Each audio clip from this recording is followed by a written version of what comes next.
ইরানের ইসলামিক রিপাবলিকের বিমান প্রতিরক্ষা বাহিনী এক ঐতিহাসিক জবাব দিয়েছে ইসরায়েলি আগ্রাসনের বিরুদ্ধে,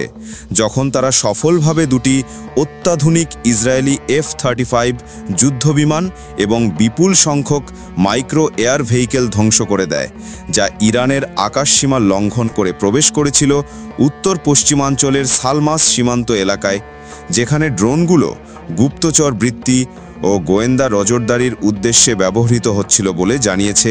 ইরানি রাষ্ট্রীয় গণমাধ্যম। তাদের ভাষ্য অনুযায়ী এই ঘটনা ছিল ইসরায়েলের পক্ষ থেকে একটি ইচ্ছাকৃত আক্রমণ এবং ইরানের সার্বভৌমত্বের সরাসরি লঙ্ঘন, কারণ ড্রোনগুলো ইরানের কৌশলগত সামরিক ঘাঁটি ও সীমান্ত অঞ্চলের ওপর নজরদারির চেষ্টা করছিল, যা আরেকটি দৃষ্টান্তমূলক শত্রুতামূলক পদক্ষেপ হিসেবে গণ্য হচ্ছে সেই সময় যখন গোটা অঞ্চল জুড়ে উত্তেজনা